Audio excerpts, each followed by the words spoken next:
Hello everyone. Today I would like to describe the feature of how to plot a graph in Excel. তার জন্য আমরা প্রথমে একটা data table নিয়েছি। এই ডেটা টেবিলটা দুটো কলাম আছে, একটা মান্থ এবং একটা সেল কলাম।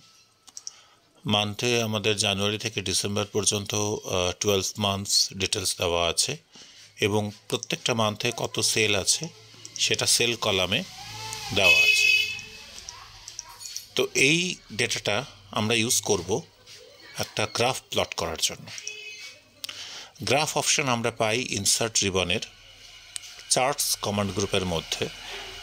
সেখানে আমরা দেখতে পাচ্ছি যে দেয়ার আর ডিফারেন্ট টাইপস অফ চার্টস। আমাদের কাছে কলাম গ্রাফ আছে, আমাদের কাছে লাইন গ্রাফ আছে, এটা আমাদের পাই চার্ট বলা হয়, ট্রি ম্যাপ, সানবার্স্ট, এরকম different type of chart options are there, chart types are there. But সব কটা চার্ট আমরা প্রত্যেকটা ডেটা সেটের জন্য হয়তো প্রবাবলি আমরা ড্র করতে বা প্লট করতে পারি না। তো সেক্ষেত্রে একটা নিউ অপশান এক্সেল ইন্ট্রোডিউস করেছে, সেটা হলো রেকমেন্ডেড চার্টস। রেকমেন্ডেড চার্টস আমাদের হেল্প করে to identify that recommend a good chart two showcase your data. আমার কাছে যে ডেটাটা আছে সেই ডেটাটাকে আমরা কিভাবে শোকেস করব বা কিভাবে প্লট করলে it will give us a good insight of the data, সেটা আমাকে রেকমেন্ডেড চার্ট হেল্প করে। তো প্রথমে আমাকে যেটা করতে হবে, আমাকে ডেটাটাকে সিলেক্ট করতে হবে ওয়ার্কশিট থেকে। করে এই বাটনের মধ্যে যদি আমি প্রেস করি তাহলে আমাকেও একটা রেকমেন্ডেড চার্টের ডিটেলস দেবে। যেমন for this set of data আমরা দেখতে পাচ্ছি যে আমরা একটা লাইন চার্ট বা কলাম চার্ট বা এরিয়া চার্ট, পাই চার্ট, এটা হলো funnel chart. In this chart see how the data is properly displayed, like when it's a very high volume of sale, সবচেয়ে বেশি বিক্রি আমার জুন মাসে হয়েছে, তো সেটা সবচেয়ে বড় ফানেলের মতো সবচেয়ে বড় বার দেওয়া আছে। কম্প্যারিজনের ক্ষেত্রে ইটস ভেরি ইউজফুল। এটা হলো আমাদের প্যারেটো চার্ট আমাদের প্লট করছে ডিস্ট্রিবিউশনটা based on descending order, like আমার সবচেয়ে বেশিটা আগে আছে, তারপর আস্তে আস্তে কমছে এবং তাকে কিউমুলেটিভ একটা লাইন ড্র করা হয়েছে, যেটা পার্সেন্টেজ অফ টোটাল, যে টোটালটা পার্সেন্টেজটা কিউমুলেটিভলি অ্যাড হচ্ছে সেটাকে একটা কিউমুলেটিভ লাইন ড্র করে বোঝানো হয়েছে। তো it totally depends on the business that which chart they would like to use for better understanding of the data. তো আমাদের এখানে আমরা সেটা থেকেও আমরা বেশি ফোকাস করব ফ্রম টেকনিক্যাল স্ট্যান্ড পয়েন্ট, যে আমি টেকনিক্যাল স্ট্যান্ড পয়েন্টে দাঁড়িয়ে কোন গ্রাফটা আমরা কিভাবে ড্র করব। তো আমরা রেকমেন্ডেড চার্ট থেকে directly if we select the graph and just click okay, the chart will be placed here, simple.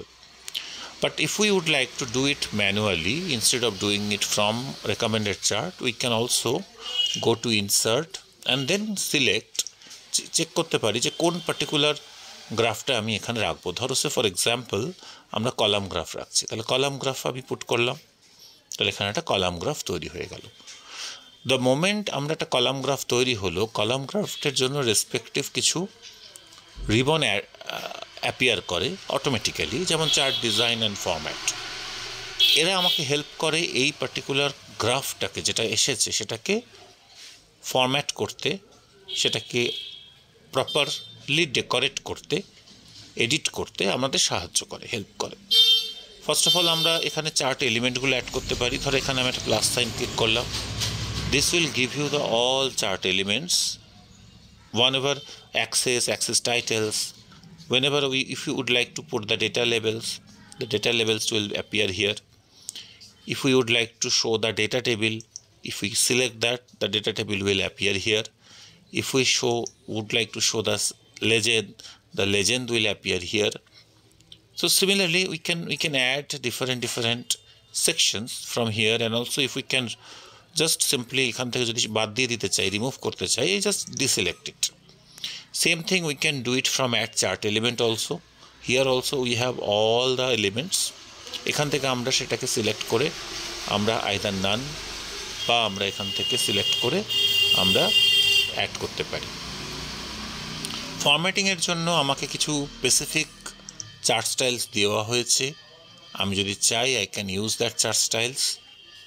Default কিছু চার্ট স্টাইলস আমাকে এক্সেল দিয়েছে, আমি সিলেক্ট করলাম, সিলেক্ট করে আমি চার্ট স্টাইলটা ইউজ করলাম। ইউজ করার পর আমি তার পার্টিকুলার কালার যদি চেঞ্জ করতে চাই সেটাও আমরা করতে পারবো। সে ফর এক্সাম্পল আমি একটা কালার চেঞ্জ করব, তো আমার গ্রাফের কালারটা চেঞ্জ হয়ে গেল, তো আমার একটা গ্রাফ প্লট হয়ে গেল formatted with data table, but লেবেলটা নেই। I think it is better যে আমরা যদি এখানে একটা লেবেল অ্যাড করতে পারি। তো লেবেল অ্যাড করার অপশান অ্যাজ আই সেট যে আমরা এখানে প্লাস সাইনে গেলাম, গিয়ে ডেটা লেবেলসে সিলেক্ট করলাম, তাহলে লেবেলটাও অ্যাড হয়ে গেল। So that's a good shape of chart we created very quickly without any without much effort, একটা সিম্পল ডেটা সেটের জন্য। Thank you.